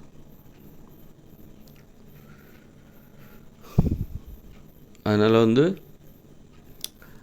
மனித நிலையில் முழுமையடைந்தது அது ஒரு அற்புதமான ஒரு ஒரு மனித இனத்தின் மீது எனக்குள்ள கவலைக்கும் அக்கறைக்கும் எனக்கு கிடைத்த ஒரு பரிசு தான். மற்றபடி இது ஏதோ தன்னிச்சையான ஒரு நிகழ்வு அப்படிலாம் கிடையாது. அதற்கான தகுதி எனக்கு இருந்ததுனால எனக்கு கிடைச்சிது. இப்போ முதலில் ஒரு குரங்குக்கு குரங்கு விலங்குகளாக வாழ்ந்த பொழுது மனம் எனும் நோய் முதல்ல ஒரு குரங்குக்கு தான் வந்திருக்கும். மனம் என்பது ஒரு நோய் என்றால் அந்த நோய் முதலில் நாம் குரங்கு இனத்தை சேர்ந்தவர்கள். அப்போ முதலில் ஒரு குரங்குக்கு தான் வந்திருக்கும். இப்போ அந்த மனம் எனும் நோய் ஒரு கட்டுப்பாட்டை அடைகிறதில்ல. என்கிட்ட முதல்ல எனக்கு தான் வருது. அது அதே மாதிரி என்கிட்ட தான் அது நடக்குது. மனித நிலையில் முழுமையடைகிற அந்த நிகழ்வு என்னிடம் நடக்கிறது. என் போன்ற ஒருத்தரிடம் நடக்கிறது. எல்லாருக்கும் இங்கே நடக்கலை.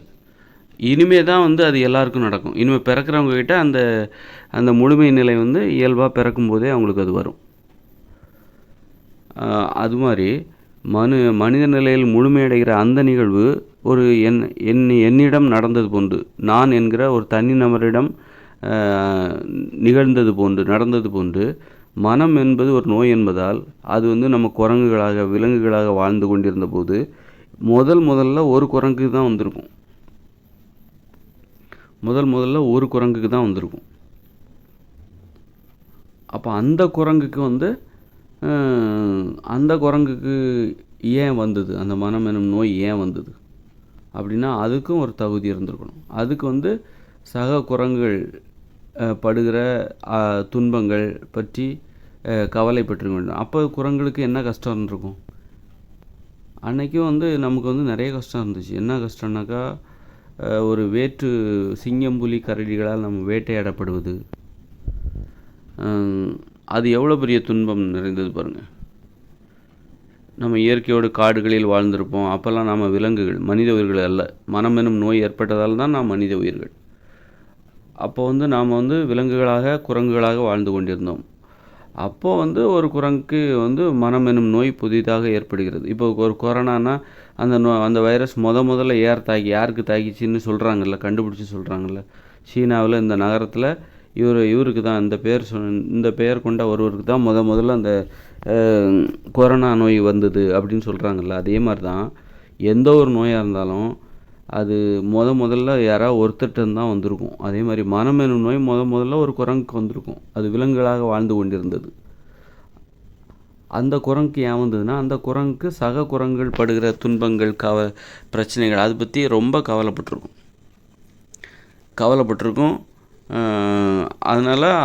அதனால் அந்த குரங்குக்கு அந்த மனம் எனும் நோய் வந்தது.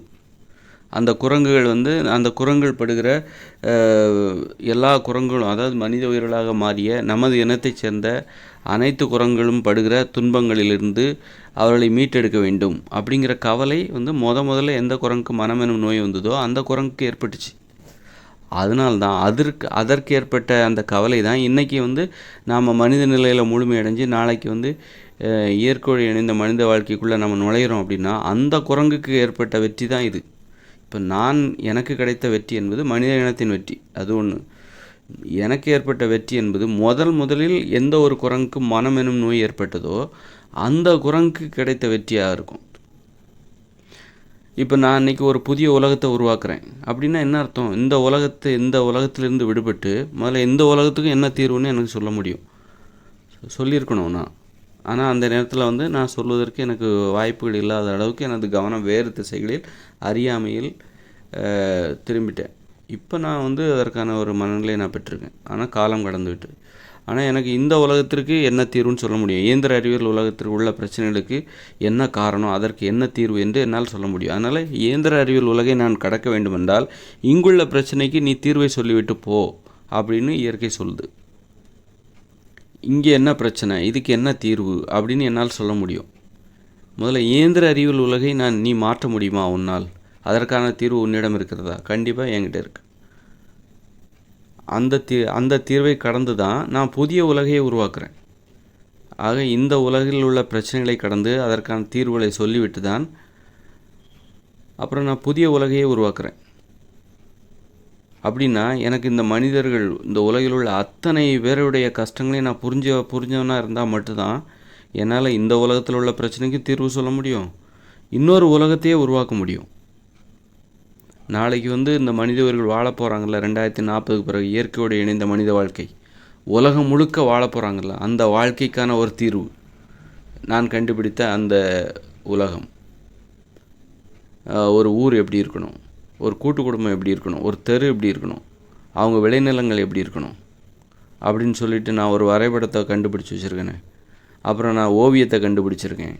மக்கள் எப்படி வாழ போகிறாங்க, ஒரு ஓவியக்கலை எப்படி இருக்கணும். என்னுடைய வீடியோ அனைத்தையும் நீங்கள் கேளுங்க. அதுக்கு தான் வந்து நான் ஒன்றா நம்பர் போட்டு ஏன் வீடியோ போடுறேன்னா நீங்கள் அதை தொடர்ச்சியாக கேட்கணும். அப்போ தான் வந்து நான் என்ன சொல்கிறேங்கிறது உங்களுக்கு புரியும். இடையில வந்து இடையில வந்து நீ ஒரு 100வது வீடியோ 101வது வீடியோ அப்படிலாம் போனீங்கன்னா 1வது வீடியோ 2வது வீடியோ அப்படின்ட்டு கேளுங்க. அப்போ தான் நான் சொல்கிறது உங்களுக்கு புரியும். என்னால் ஏன் ஒரு உலகத்தையே உருவாக்க முடிஞ்சுது அப்படின்னா இந்த உலகத்தில் உள்ள அத்தனை பேரையும் நான் புரிஞ்சுக்கிற அந்த தகுதி எனக்கு அந்த அளவுக்கு நான் கஷ்டத்தை அனுபவிச்சிருக்கேன். ஒரு கவலைப்பட்டிருக்கிறேன். கஷ்டம்னா வந்து மூட்டை தூக்கினேன் அல்லது வந்து என் குடும்பத்தை காப்பாற்றினேன் அப்படிலாம் கிடையாது. இது வேறு மாதிரியான கஷ்டம். ஒரு நோயின்னு கூட சொல்லலாம். நான் நோயால் பாதிக்கப்பட்டவன். எனக்குள்ளே ஒரு நோய் இருந்தது, பயம், சந்தேகம், யாரையும் நம்ப மாட்டேன். எல்லாராலும் நான் ஒரு அதனால தான் ஒரு நோயாளிகளுடைய மனநிலையை என்னால் கரெக்டாக சொல்ல முடியும். பயம், சந்தேகம், இதுதான் என்னுடைய நோயோட விளைவு என்னென்னா சந்தேகம், பயம், மரண பயம்தான் நோயினால் ஏற்படுகிற அந்த பயம். மகிழ்ச்சியாக வாழ முடியாத அந்த பயம், மரண பயம். அப்போ என்னுடைய நோய் என்னவாக இருந்ததுன்னா அந்த பயமே நோயாக மாறிவிட்டு அந்த பயம்தான் என்னுடைய நோயாக இருந்தது. வேறு எந்த உடல் ரீதியாக புற்றுநோய், நீரிழிவு நோய், சர்க்கரை அப்படிலாம் கிடையாது. எனக்கு அந்த பயமே நோயாக இருந்தது. அந்த சந்தேகம், கோபம்லாம் பயங்கரமாக வரும். என்னாலே தாங்கிக்க முடியாது. அவ்வளோ கோபம் இருக்க போய் தான் என்னால் ஒரு உலகத்தையே உருவாக்க முடியுது. ஒரு உலகையே நான் உருவாக்குகிறேன். நாளை வாழப்போகிற 2040க்கு பிறகு இந்த மனித இனம் ஒட்டுமொத்த மனித இனமும் வாழப்போகிற ஒரு உலகையே என்னால் உருவாக்க முடிகிறது என்றால் அந்த அளவுக்கு நான் இந்த மனிதர்கள் அனைவரையும் புரிந்து கொள்ளுகிற ஒருவனாக நான் இருந்திருக்கிறேன். அந்த அளவுக்கு ஒரு வலியை அனுபவித்தால் தான் நீங்கள் புரிஞ்சிக்க முடியும், சும்மா புரிஞ்சிக்க முடியாது. அப்போ நீங்கள் வந்து ஒட்டுமொத்த இந்த மனித இனம் அடைகின்ற துன்பத்தை புரிந்து கொள்கிற அளவுக்கு நீங்கள் வலியை அனுபவிச்சிருக்கணும், துன்பத்தை அனுபவித்திருக்க வேண்டும், பயத்தை அனுபவிச்சிருக்கணும், கவலையை அனுபவித்திருக்க வேண்டும். அப்போ ஒரு கோபத்தை உணர்ந்திருக்க வேண்டும். அப்போ என்னுடைய கோபம் எப்படிப்பட்டதாக இருந்திருக்குன்னு நினச்சி பாருங்கள். இந்த உலகத்தில் உள்ள அத்தனை பேருக்கும் ஒரு தீர்வை சொல்லுகிற அளவுக்கு என்னுடைய கோபம் எந்த அளவுக்கு மிகப்பெரியதாக இருந்திருக்கும் என்று கற்பனை செய்து பாருங்கள். உண்மையை சொல்லணும்னா என்னால் இந்த உலகத்தில் நடக்கிற பிரச்சனைகளை என்னால் சகித்து கொள்ளவே முடியலை. அந்த அளவுக்கு எனக்கு கோபம். இதற்கு ஒரு நிரந்தர தீர்வை கண்டுபிடிக்கணும். நிரந்தர தீர்வு, நான் கண்டுபிடிக்கிற தீர்வு தற்காலிகமானதாக இருக்கக்கூடாது, நிரந்தர தீர்வாக இருக்க வேண்டும். இங்குள்ள பிரச்சனைகளுக்கு ஒரு முற்றுப்புள்ளி வைக்க வேண்டும். இந்த உலகுக்கே ஒரு முற்றுப்புள்ளி வைக்க வேண்டும். இந்த இயந்திர அறிவியல் உலகுக்கே ஒரு முற்றுப்புள்ளி வைக்க வேண்டும். மனித உயிர்களை கட்டுப்படுத்த முடியாத தனி உடைமை நடைமுறை கொண்ட இந்த இயந்திர அறிவியல் உலகத்திற்கு ஒரு முற்றுப்புள்ளி வைக்க வேண்டும். அநியாயங்களின் கூடாரமான இந்த இயந்திர அறிவியல் உலகுக்கே ஒரு முற்றுப்புள்ளி வைக்க வேண்டும். ஒரு புதிய உலகையே கண்டுபிடிக்கணும். நாம் வாழப்போகிற ஒரு புதிய உலகம். அங்கே இந்த குற்றங்களே நடக்கக்கூடாது. குற்றங்கள் இல்லாத ஒரு உலகை கண்டுபிடிக்கணும். நோய்கள் இல்லாத ஒரு உலகை கண்டுபிடிக்கணும். நோய்களை குணப்படுத்துறதுக்கு மருத்துவர்கள் இருக்காங்க. ஆனால் அவங்களால நோய்களை குணப்படுத்த முடியாது. நோய்கள் இல்லாத உலகை உருவாக்க முடியாது. ஆனால் நான் நோய்கள் இல்லாத உலகை கண்டுபிடித்து விட்டேன். குற்றங்கள் இல்லாத ஒரு உலகை கண்டுபிடித்து விட்டேன். நான் உருவாக்கி வைத்திருக்க அந்த இயற்கையோடு இணைந்த மனித வாழ்க்கையில் குற்றங்கள் ஏற்படாது, நோய்கள் ஏற்படாது. குற்றம் என்றால் என்னவென்று கேட்பார்கள், நோய் என்றால் என்னவென்று கேட்பார்கள். அப்படின்னா இங்கே இருக்கிற ஒரு மருத்துவர்கள் யாராலுமே அதை சாதிக்க முடியாது. அப்போ நான் நோயற்ற ஒரு உலகம், அப்போ நான் எவ்வளோ பெரிய மருத்துவராக இருக்கணும்? நான் தான் உண்மையான சிறந்த மருத்துவர், தலை சிறந்த மருத்துவர் நான் தான். ஏன்னா நான் கண்டுபிடித்த அந்த உலகில் வாழ்கிற எவருக்கும் நோய்களே ஏற்படாது. நோய்களுக்கான மருத்துவமே அதுதான். இன்னொரு உலகம். இந்த உலகத்தில் வாழ்கிற வரைக்கும் நம்ம நோய்களை வெல்லவே முடியாது. இயந்திர அறிவியல் உலகில் வாழ்கின்ற வரைக்கும் நோய்களை வெல்லவே முடியாது. இயந்திர அறிவியல் உலகில் வாழ்கின்ற வரைக்கும் குற்றங்களை வெல்லவே முடியாது. குற்றங்கள் இங்கு நடந்து கொண்டு தான் இருக்கும். அதை வெல்லவே முடியும். ஏன்னா இங்கே மனித திறமைகள் அளவுக்கு அதிகமாகிடுச்சு. திறமைகள் அளவுக்கு அதிகமாக இருக்கும்போது மனித உயிர்களை கட்டுப்படுத்தவே முடியாது. இங்கு திறமைகள் தான் மதிக்கப்படுகிறது. முதலாவது நல்ல திறமையாக கெட்ட திறமையாக அப்படின்லாம் இல்லை. ஒரு திறமை இங்கே மதிப்பு, அது எந்த திறமையாக இருந்தாலும் அதற்கு வரவேற்பு கொடுக்கப்படுகிறது. அதனால் மனித உயிர்கள் எப்போ அவங்கள கட்டுப்படுத்த முடியும் அப்படின்னா, அவர்களை நல்லவர்களாக வாழ வைக்க முடியும் அப்படின்னா, ஆரோக்கியமானவர்களாக வாழ வைக்க முடியும்னா, அவங்க எளிமையான திறமை தான் அவங்களுக்கு இருக்கணும். எளிமையான திறமை தான் அவங்களுக்கு இருக்கணும். இப்போ கார் ஓட்டுறோம், பஸ் ஓட்டுறோம், அது ஒரு பெரிய திறமை. அது சாதாரண திறமை கிடையாது. அப்படி ஒரு திறமை இருக்கிறதுனால தான் மோட்டார் வாகன விபத்தில் 10 லட்சம் பேர் சாகுறாங்க. குற்றங்கள் செய்வது அது ஒரு பெரிய திறமை, சாதாரண திறமை கிடையாது. அப்படி ஒரு திறமை இருக்கிறனால தான் குற்றங்களால் நிறைய பேர் சாகுறாங்க. போர் குற்றம்லாம், அது போரும் ஒரு குற்றம் தான்.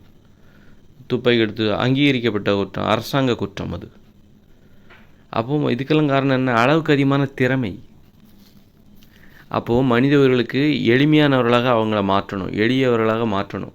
அவங்களுக்கு வண்டி ஓட்ட தெரியக்கூடாது. 2 வீலர் ஓட்ட எனக்கு தெரியலை அப்படின்னு சொல்லணும். என்னால் 2 வீலர் ஓட்ட முடியல, என்னால் வண்டி ஓட்ட முடியாது, என்னால் போரில் ஈடுபட முடியாது, எனக்கு அந்த திறமை இல்லை. அப்போ தான் இதை நிரந்தரமாக குணப்படுத்த முடியும். இங்கே உள்ள குற்றங்களை நிரந்தரமாக நீக்க முடியும். திறமையை எளிமையாக்கணும். அப்போ தான் மனித உயிர்களுடைய அத்தனை திறமைகளையும், உலகத்தில் வாழ்கிற அத்தனை பேருடைய திறமையும் எளிமையானதாக மாற்றணும். அப்போ தான் இங்கே குற்றங்கள் குறையும், நோய்கள் குறையும், நோய்கள் இல்லாமல் போகும்.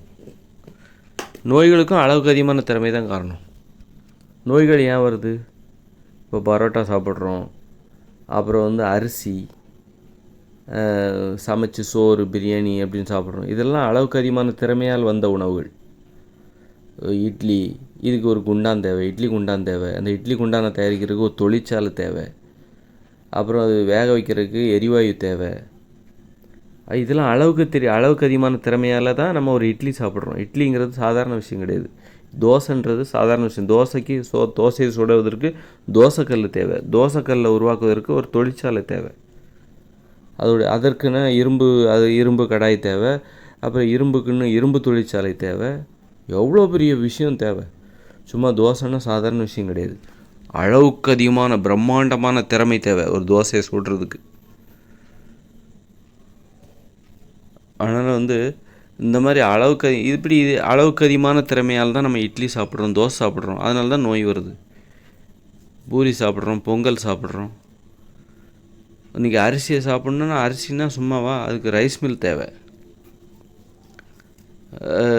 இல்லை ரைஸ் மில் இல்லை, உரல்லே குத்திக்கலாம். அப்போ உரல் எங்கேருந்து வரும்? அதுக்கு வந்து மலையிலேருந்து அதை வெட்டி, உளியால் வெட்டி, சுத்தியலால் உளியை வச்சு வெட்டி கட் பண்ணி எடுத்து செதுக்கி செதுக்கி அப்புறம் தான் அதை நம்ம பயன்படுத்த முடியும். அதற்கு உலக்கை தேவை. உலக்கைக்கு உலக்கை எடுக்கணும்னா அதுக்கு வந்து மரக்கம்பை எடுத்து அரிவாளால் உளியால் வந்து வெட்டி அந்த மரக்கம்பை உலக்கையாக மாற்றி அதில் கீழே வந்து இரும்பால் வளையெல்லாம் மாட்டி அதை உலக்கை எடுத்து உரலில் குத்துறதுக்கு தகுந்த மாதிரி மாற்றி ரொம்ப அளவுக்கு அதிகமான திறமை இருக்கும்போது தான் நீங்கள் ஒரு அரிசியை சாப்பிட முடியும். அதனால் வந்து இந்த அளவுக்கு அதிகமாக அப்போ அரிசினால் நீங்கள் பொங்கல் சாப்பிட்றீங்க, பிரியாணி சாப்பிட்றீங்க, அது நோய் வருது.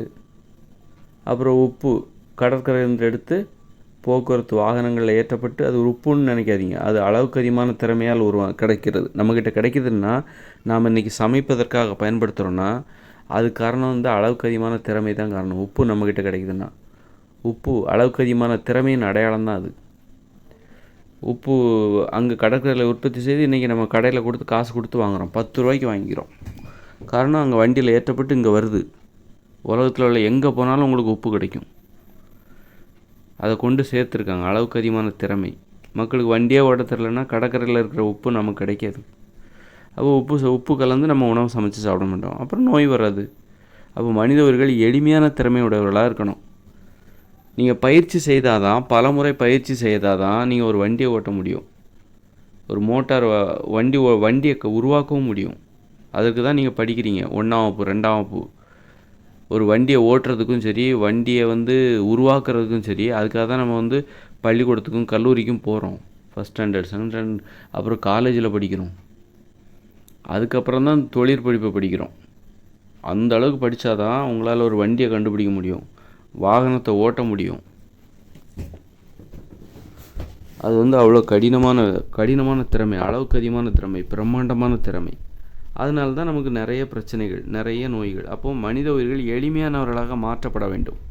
அவங்களுக்கு எதுவும் தெரியக்கூடாது. அதாவது அவர்களுக்கு வந்து மரத்தை நட்டு தண்ணி ஊற்றி அதில் இருக்கிற பழங்களை பறித்து சாப்பிட தெரியும். எளிமையான திறமை. இதான் எளிமையான தொழில். கொஞ்சம் களை பறிக்க தெரியணும், அவ்வளோதான். கொஞ்சம் உரம் வைக்க தெரியணும். அந்த மூட்டில் அந்த மரத்தின் வேரின் அடியில் உரம் வைக்க தெரியணும்.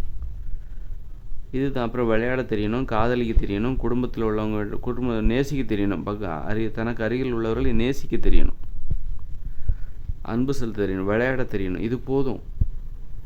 வேறு எதையும் நீ பெருசாக தெரிஞ்சிக்காதப்பா ராசா, சும்மா இருவோம், கையங்காலை வச்சு சும்மா இரு அப்படிங்கிறதுக்காக தான், அப்படிங்கிற நோக்கத்திற்கு அந்த அறிவுரை தான் வெற்றி அடைய போகுது. நீ சும்மா இரு, சும்மா இருந்தாலே போதும், எல்லாமே நல்லா நடக்கும். நீ ரொம்ப நிறைய பெரிய திறமைசாலியாக ஒன்றை காட்டுறேன்னு சொல்லிட்டு அணு உலைகளை உருவாக்குறது, போர் ஆயுதங்களை உருவாக்குறது, ஏவுகணை, ராக்கெட்டு எல்லாத்தையும் உருவாக்கி வச்சு சண்டை போடுறது, திறமையை வெளிப்படுத்துறதுக்காக தான் இந்த மாதிரி. அப்போ அளவுக்கு அதிகமான திறமையை முதல்ல இயற்கையாகவே அது அப்போ கண்ட்ரோல் பண்ணுறது எப்படி? அளவுக்கு அதிகம் அது இயற்கையாக நடக்கணும். அளவுக்கு அதிகமான திறமையை வந்து நீ தலைகளனாலும் ஏற்படுத்திக்க முடியாத அளவுக்கு இயற்கையாகவே ஒரு மாற்றம் நடக்கணும். நீ பள்ளிக்கூடத்தில் படித்தாலும் சரி, காலேஜில் படித்தாலும் சரி, உன்னுடைய திறமை கூடவே கூடாதுப்பா அப்படிங்கிற மாதிரி. அப்படி இருந்தால் உனக்கு பள்ளிக்கூடமும் எல்லாத்தையும் மூடிடுவாங்க. மனித உயிர்கள் வந்து என்ன தான் பள்ளிக்கூடத்தில் படித்தாலும் காலேஜில் படித்தாலும்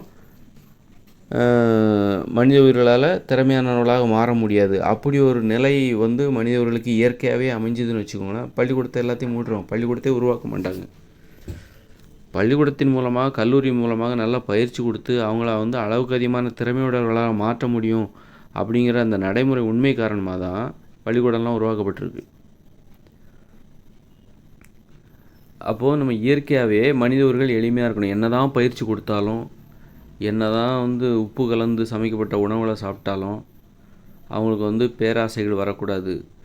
பெரிய திறமைகளை அவர்களால் உருவாக்கி கொள்ள முடியாது. அவர்கள் திறமைசாலிகளாக உருவாக முடியாது. அப்போ தான் இந்த மனித இனம் பாதுகாப்பாக இருக்கும். அவங்களால திறமையானவர்களாக மாற முடியாது. அப்போ தான் இந்த மனித இனம் பாதுகாப்பாக இருக்கும். இப்போ என்ன எடுத்துக்கிட்டிங்கன்னா, நான் என்ன தான் நீங்கள் எங்கே படிக்க வச்சாலும் என்னால் வந்து ஒரு பெரிய படிப்பெல்லாம் படிக்க முடியாது. சும்மா ஒரு ஆவரேஜாக 10ஆம் வகுப்பு வரைக்கும் படிப்பேன் நான். மனப்பாடம் பண்ணுவேன். 10ஆம் வகுப்பு பாடத்தை மனப்பாடம், 9ஆம் வகுப்பு மனப்பாடம் பண்ணுவேன். மனப்பாடம் பண்ணி படிச்சிருக்கேன், அவ்வளோதான். என்னால் வந்து புரிஞ்செல்லாம் புத்தகம்லாம் படிக்க முடியாது. நான் ரொம்ப எளிமையானவன். அதனால் என்னால் வந்து ஒரு பெரிய ஒரு வாகனத்தை ஓட்டுறது கூட எனக்கு சிரமம். என்னை வச்சு தான் நான் சொல்கிறேன். என்னை வச்சு தான் நான் வந்து எனக்கு ஏன் ஒரு வாகனத்தை ஓட்ட நான் சிரமப்படுவேன். ஒரு தொழில்நுட்ப திறமை வந்து எனக்கு வராது. என்னை வச்சு தான் நான் வந்து எதிர்காலத்தை தீர்மானிக்கிறேன். மனித இனத்தின் இயல்பை தீர்மானிக்கிறேன். மனித உயிர்களின் இயல்பு எப்படிப்பட்டது என்பதை தீர்மானிக்கிறேன். ஆனால் நான் வந்து ஒரு தொழில்நுட்ப திறமை உள்ளவனாக கொஞ்ச நேரத்துக்கு தான் இருக்க முடியும். என்னால் வந்து எல்லா அனுபவத்தையும் நான் பெறுவேன். ஆனால் அதை நான் அப்படியே கடந்து வந்துடுவேன். உதாரணத்துக்கு வந்து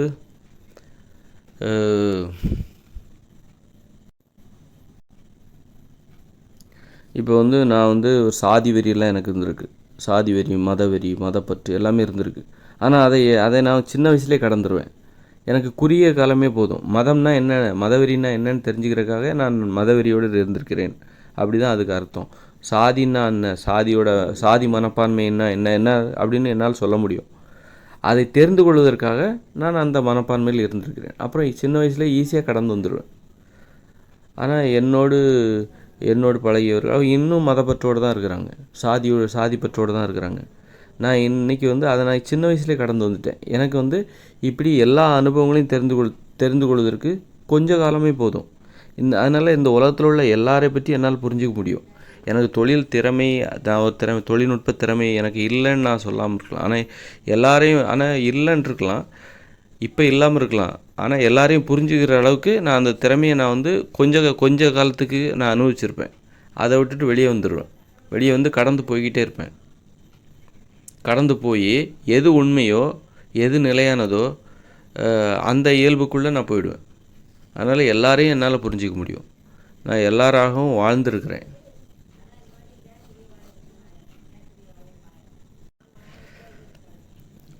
ஒரு சர்வாதிகாரியாக அல்லது ஒரு குற்றவாளியாக, குற்றம்னா என்ன, குற்ற உணர்ச்சினா என்ன, ஒரு கொடூரமான குற்றம், கருணையே இல்லாதவனாக வாழ்ந்திருக்கிறேன், இரக்கமே இல்லாதவனாக வாழ்ந்திருக்கிறேன். இன்றைக்கி இரக்கம் அதிகரித்து கொண்டே வருகிறது.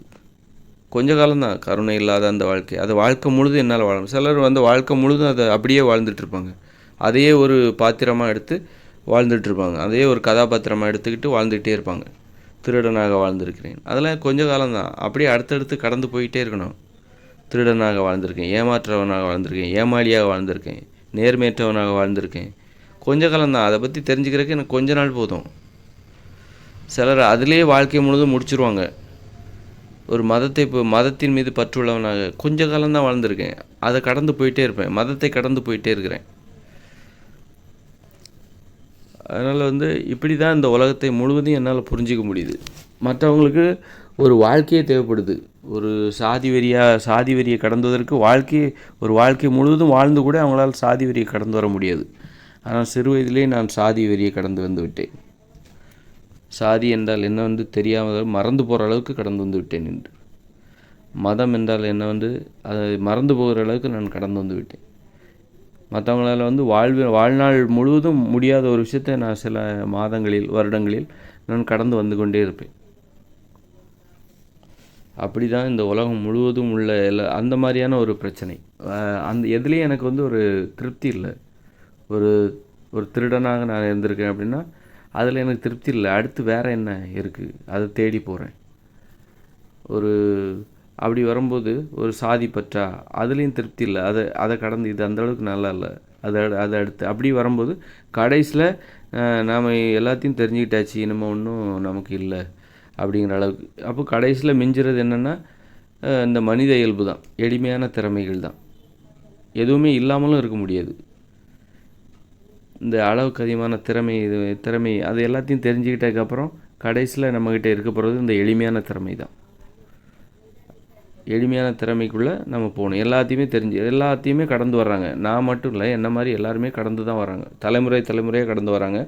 அது எல்லாத்தையும் ஒரே வாழ்க்கையில் நான் வந்து பார்க்குறேன்.